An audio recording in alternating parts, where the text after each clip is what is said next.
Good evening, my Real News Midday TV family. Welcome back to the channel for another news update. And in the news this evening, Trelawny man accused of sexual touching of 8-year-old girl. A middle-aged man has been arrested and charged by the Trelawny police for the alleged sexual touching of an 8-year-old girl. Commanding officer of the Trelawny Police Division, Deputy Superintendent Ainsley McCarthy, confirmed the development but said the man's name would not be released at this time. We are investigating other reports along similar offenses conducted by the accused. We are holding on to his name because he will be facing an identification parade, McCarthy told the news. The accused reportedly lives in the community in which the child's school is located. The principal of the school says students and the staff are receiving counseling from the Ministry of Education. We are aware of the incident. The whole staff, I can say, does not condone any form of criminality against any of our students, she said. Government ordered to pay over $120 million to man locked up for 50 years without a trial. The Supreme Court has ordered the government to pay over $120 million in damages to George Williams, the mentally ill man who spent 50 years or his entire working life in custody without a trial.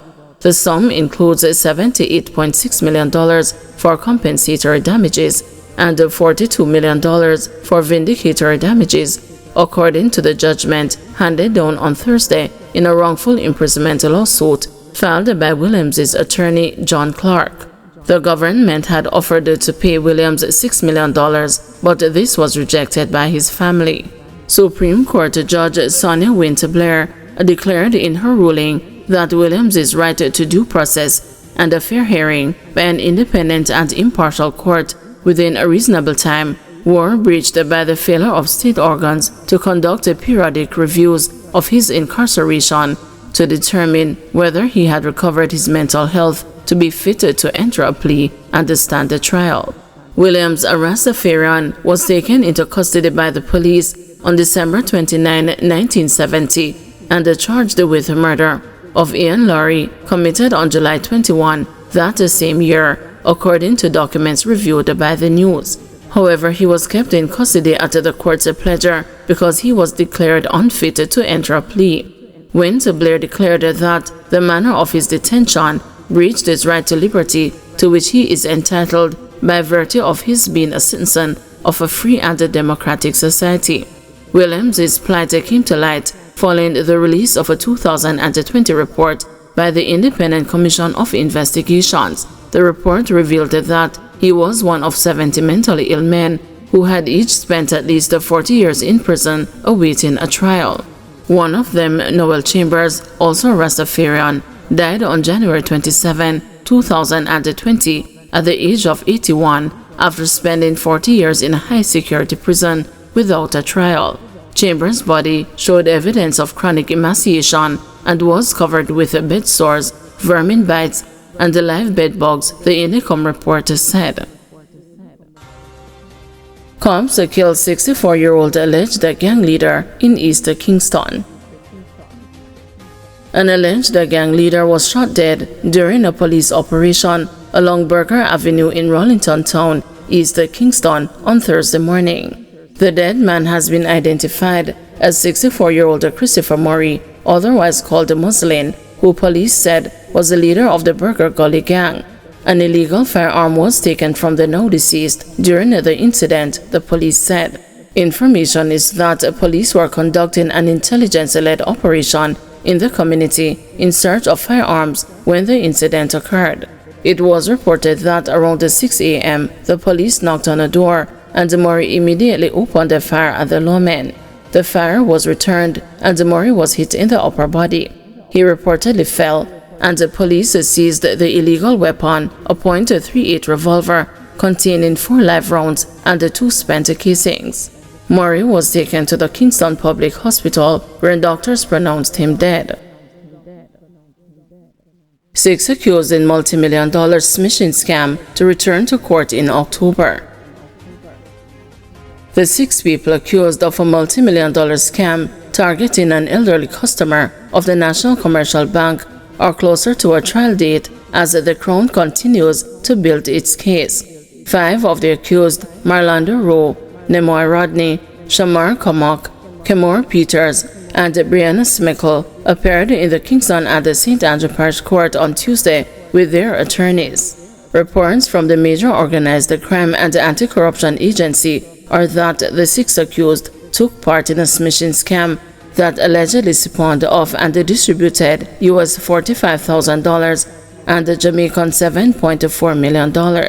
While Smickle, Peters, and Rodney were on bail, Comock and Rowe were brought in from custody.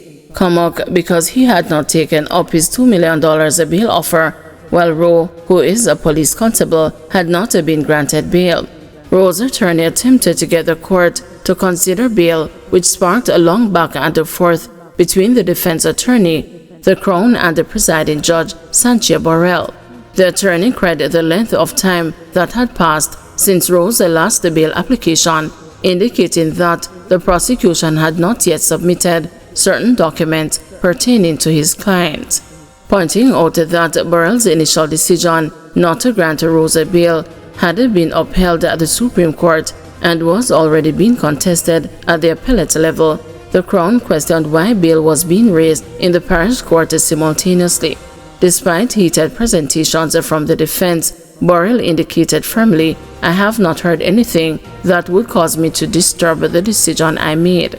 In response to the argument from Rowe's attorney, she also pointed to the court's system of classifying cases, indicating that the complex joint case was on an extended track, allowing the Crown several months of leg room to build and take their case to trial.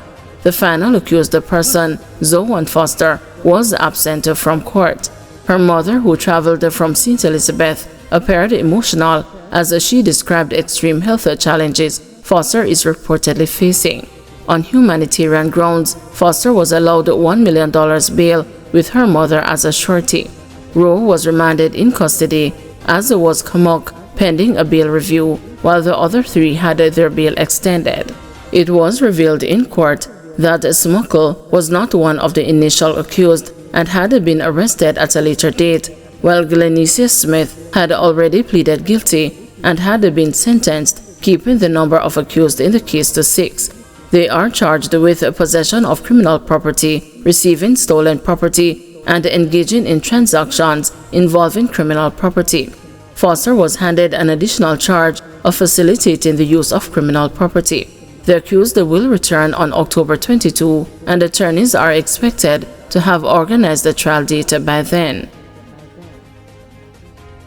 Police continue clampdown on errant drivers in Halfway Tree. The police, in collaboration with the Transport Authority, continued their clampdown on errant drivers during an operation in Halfway Tree, St. Andrew on Thursday morning.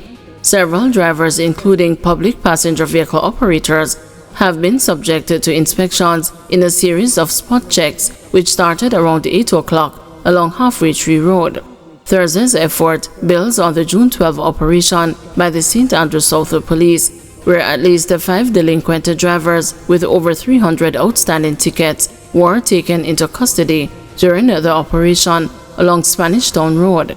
Acting Senior Superintendent Mark Harris, commanding officer for the St. Andrew Central Police Division, says that the authorities have been maintaining a presence in the Halfway Tree area to ensure motorists are compliant with the traffic laws. We started this morning from different areas, but we're presently at a central location now. We are conducting police operations with other agencies in the Halfway Tree area. It's ongoing. Once persons are on warrant or commit breaches, we arrest them. So it's ongoing. So the total moves every time we arrest a different person. We're still out there conducting these operations. Thank you everyone for watching. See you tomorrow morning at 6 a.m. for another news update.